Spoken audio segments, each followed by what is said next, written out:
Did you ever look at some creators and wonder how the hell they're gaining thousands of followers while you're basically stuck at the same numbers for months, even though you're posting consistently? Well, here's the truth. The Instagram follow has basically become one of the hardest conversions on the internet lately. People are following way fewer accounts than ever. Everybody basically has set or seen similar things already at this time. But at the same time, the algorithm is favoring accounts who consistently gain followers. So it's basically this weird catch-22 where you need followers to get reach and views on Instagram, but you also need views to get followers. Kind of frustrating. But here's the thing that nobody's actually talking about, and something I've been noticing recently a lot. You can sort of reverse engineer and hack people's brain to make them basically want to follow a lot more than usual, because the decision that people make to follow almost never happens when somebody's actually watching your content. It's actually happening through a multi-stage process, a psychological process that most creators have basically zero clue about. Which is a good thing for you, as you're here right now, so you have a perfect advantage. Let me break down exactly what makes people hit that follow button actually in the first place, including the exact framework that helped basically some of our clients double their follower growth in just a few weeks without changing their content too much. So first off, let's completely reframe how you think about getting followers in the first place. By the time somebody sees your reel, they've already started the subconscious evaluation process in their head. And this whole thing is not just theory. We've literally tracked this across hundreds of accounts recently. After digging a lot deeper with our clients, we realized that many creators are completely missing the first stage of what I call the follower decision journey. People are just not aware of it. Now, in those first crucial seconds, viewers aren't even judging if your content is good. Obviously, that's a given anyway. But even more so, they're making this whole big split-second assessment about whether your content specifically matches their interests and caters to their specific needs. If that is not there, you're done already. They're not even going to consider clicking that profile button to check out who you are. So let me actually give you an example. One of our clients was a productivity coach who basically made sort of solid content, to be honest. It was actually not that bad. His reels would even get decent views, but his follower count stayed the same for a very long time. Now, taking a look at his profile, I noticed something pretty interesting. People would watch his content, even visit his profile in a pretty okayish manner, but then bounce without following. But yeah, the issue actually was when viewers landed on his profile, they couldn't immediately tell what made him different from all the other productivity coaches out there, because there's like a million out there, as are a million people in basically any niche right now, because it's getting crowded.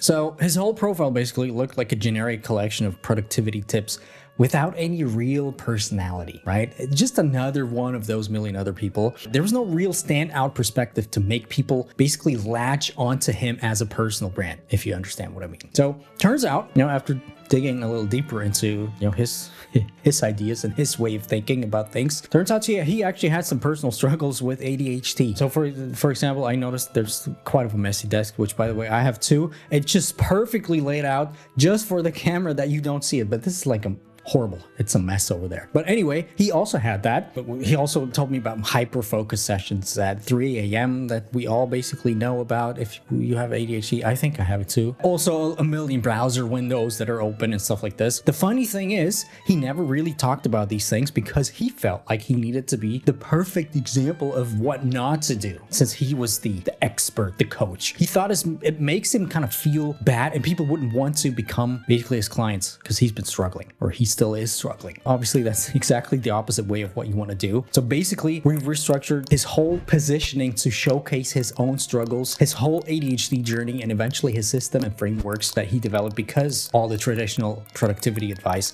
never really worked for him. Do you already notice what kind of difference just that alone, this reframing makes, even in your head, even if you didn't see his profile yet? And basically, he created the same content just from a different angle. He even created a whole content series showing his actual workspace changes throughout the week, and stories and stuff like this, from perfectly organized to complete chaos and back again, just to build that extra level of depth with his audience. And important thing is, this whole thing wasn't polished content at all, like in terms of picture perfect, and it was basically raw, relatable, and that's the important thing, specifically tailored to other creative professionals struggling with the same issue. Within 2 weeks, actually, just worth of content like this, his profile to follower conversion rate basically tripled. Same basic content topics, just a little different spin. But now when people landed on his profile, they could instantly, within a split second, or actually within the first 8 seconds or something like this, Notice that he basically got their specific situation in a way other creators didn't. You know, he just understood that. He wasn't just another one of those productivity minions that regurgitate the same old advice, even though he was. But suddenly people understood, oh, okay, I totally relate. People actually just started commenting stuff like, dude, I don't know how I found your content, but this is exactly my struggle, and I've never heard anybody talk about it like you do. What a surprise, even though it was basically the same content. And this whole pattern that I just explained to you basically repeats across every niche, whatever you were in. And we can see that clearly in our data. The creators who grow the fastest and the most sustainably, that's the most important thing for the long term, aren't just making good or beautiful or perfect content. Quite the opposite. They're actually making it crystal clear who they serve and putting their own authentic spin on it that nobody else can copy. Again, even if they copy a lot of things. Probably takes a little bit to sink in, but just let it sink in for a while. The first important thing I want you to understand, when somebody visits your profile, they should immediately think, okay, this specific creator gets my specific situation, right? They have a unique perspective that I can't get anywhere else. That just is unique to this person. I have the connection with it, which leads me to the second stage, because obviously there's multiple things here at play. It's basically what happens when they actually click, through your profile and take a look at all the content that's on your profile. And this is what I call the 15-second profile evaluation. So going from 8 to 15, basically, suddenly you have a little more time, a few more seconds time for them to make the decision. Okay, you got my curiosity. Now you got to really make them want to not lose out on your future content. And this is where the real decision happens. Once they're on your profile, viewers basically do this almost instant coherence scan, basically looking for patterns that signal consistency in different ways. Is this creator reliable enough in terms of consistency and also in terms of quality to add to my feed permanently? Because this decision to actually hit the follow button is a big one. So to kind of make you understand, this first part that we talked about was making people kind of think, okay, this is super relevant. I like it. This is kind of my style, but this is not enough in these days. So this is where the second thing comes into play. And most creators miss this completely. They focus on creating individual pieces of content and they totally basically neglect what their whole profile communicates as a whole, in addition to what we just said. Just look at these two profiles side by side, basically about the same exact topic, but look at the difference. You can see individual patterns, you can see consistent colors, clear themes. You can see it's not just some surface level, just trying to just scream out and okay, I just create some surface level content, but obviously this is not an accident. It's basically what I always talk about. Is this a purposeful creator? You can clearly see that here. Then we have the third stage, which is basically becoming more important literally every day, but almost nobody talks about this, which is what I call the story trust verification process. Now, again, just think about it, how you are actually doing it. If you find a new creator, what's one of the first things that you actually do? Most likely check in the stories, right? If there are any. And then right afterwards, the story highlights. Almost has become a universal habit, I would say. Let me know in the comments, if you don't do it, and then tell me who you are, because I want to study you. Now, the important detail here is though, people don't watch it because they want to just consume content in your stories. It's actually another subconscious trust assessment to check if the creator is actually showing up consistently, first of all in the stories, but also in the story highlights, but also in your profile as a whole, checking whether you're authentic and not just performing. And then also if you're providing day-to-day value. And by value, I actually mean providing whatever the audience feels to be valuable. I'm literally right now building a whole new story strategy module for our creator mentorship, because this whole story thing has become a huge part of actually getting followers and building a sustainable audience.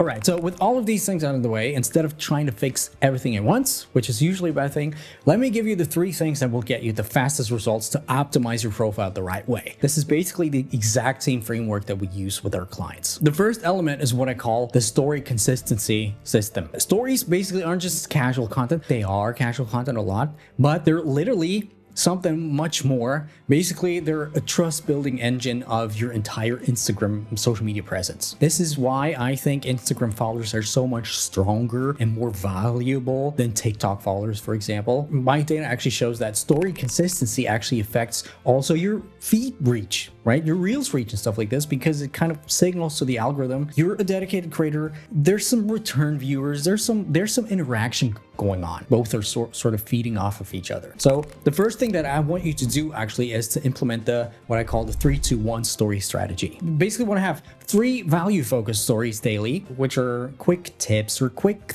insights basically related to the need of your audience, whatever they want or need, right? Obviously, they don't need to be fancy. They probably shouldn't be fancy. If they're too fancy, it's bad. Don't do it. Just quick, valuable, again, value is something different for everybody, but basically something that reinforces their need, your expertise, whatever it is. Basically why they came in the first place. Then afterwards, you want to have 2 personality or sort of process stories, right? Where you show your workspace, your mess, some of your issues that you have, your thought process, just some daily randomness, something that builds the personal connection that makes people feel like they know you. Doesn't even necessarily have to do exactly just with your content, just a little broader daily randomness. The important thing is this needs to happen over and over again. So if you just do it once and then for a long time you don't because you forget, it's not going to do anything. You need to kind of plant the seed and slowly grow it. The other thing is, because right now I know how you guys are, don't overthink it. Obviously, if I say 3, 2, 1 story sequence, 3 of this a day, 2 of this a day, doesn't really need to be exactly 3, 2, 1 every day. I hope you get that anyway. The number 1 is what you want to do is have at least 1 audience interaction story per day, right? You can have 1 every 2, 3 days. Again, you get the idea. Basically, that would be a Q&A sticker, a poll, just whatever you can throw in to kind of spark some conversation, right? So new followers come over, but also existing, but they see, okay, there's something going on. They're feeling like they're joining a conversation even, not just some random creator just saying, look at me. Actually, one of our clients implemented just this part of the system and jumped from getting maybe 2, 3 followers a day to consistently adding 80, 100 new followers almost daily, basically, without changing anything else. Now, for story highlights, these are obviously very crucial too. Really, really important. People just miss them all the time, and it just makes me crazy. Most people just throw random stuff in there, say about me, and then just have a million dots up there. No, it's not going to work. It's quite the opposite. It's going to make your follower conversion rate drop quite significantly. We've basically developed a specific framework for our clients that sort of helps them organize their stories. We actually even have a private AI custom model to help them with their specific situation to come up with good story highlights to help them actually convert more people over. But basically, think of your story highlights as another one of your trust portfolios. They need to show who you are, what you do, why somebody should follow you. Never make also your story highlights about yourself, right? Don't say about me, I've been doing this. Say I've been doing this, but basically related back to them being your ideal viewer avatar. Now, I won't get into the whole full framework right here, but for now, please just make sure that your highlights are up to date. Most important one is your first one. So if that is 285 days old, nope. Maximum 60, 70 days old, and look that you don't have a million dots up there where people have to click through. That people are going to hate that, and that's actually going to make them leave your profile, which is very, very bad. There's still a small problem though. Even with all the things that I've shared so far, there's still a major issue a lot of creators face. And it's actually something I see in almost every account audit we do, either here on a channel, which we, by the way, should do another one, or in my creator mentorship. Actually, this is the most important thing that why people don't follow. And it's actually part of this whole system. It's the whole bio and profile picture situation, right? Really, really important. So make sure to watch this video right here next, because I literally show you how to do this amazingly right with some example. 2 years old already, but still very, very relevant.